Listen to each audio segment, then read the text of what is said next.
I want us to reflect for just a little bit on the significance of God being a God of truth. You could not look for a more hot button issue right now than truth and the nature of truth, although I would suspect that it has always been thus. We're just hearing a lot about it right now. Listen to these familiar words of Jesus in John 8:31 and 32. It says, "So Jesus said to the Jews who had believed him, 'If you abide in my word, you are truly my disciples, and you will know the truth, and the truth will set you free.'"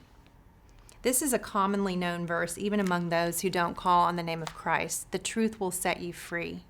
And I think what we see in the culture today is people searching for a truth that will set them free. And you hear the phrase, "Hey, live your truth. You do you." As though our own personal truth could be a mechanism for setting us free. But what the Christ follower knows is that before we were saved, our hearts were deceitful and our minds were darkened. So think about the kind of personal truth that gets produced by a darkened heart and a deceived mind. It's not going to lead you in paths that are safe and right.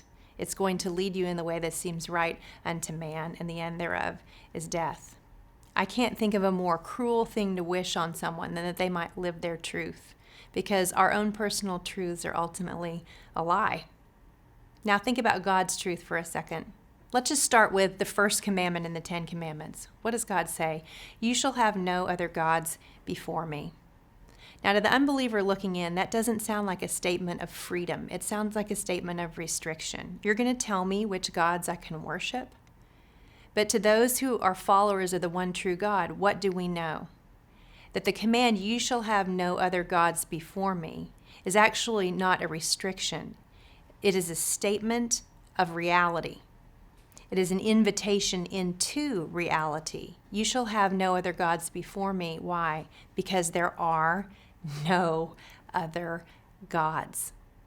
The truth that sets us free, in fact, the only freeing truth, is not your truth or my truth. It is the very truth of God.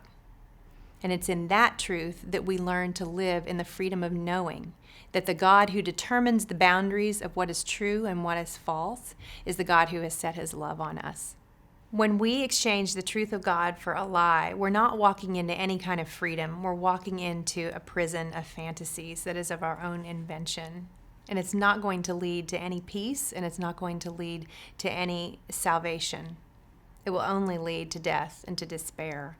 But God's truth invites us into reality and into the freedom of knowing that a good God sets good boundaries and shows us the path to walk in. Where are you tempted to choose your own personal truth over abiding in the Word of God as Jesus points his disciples toward in the Gospel of John? How does this truth rub up against what you want to believe is true? Ask the Lord to help you to submit yourself to the beauty of the truth that he determines and declares, which is for our good and for his glory.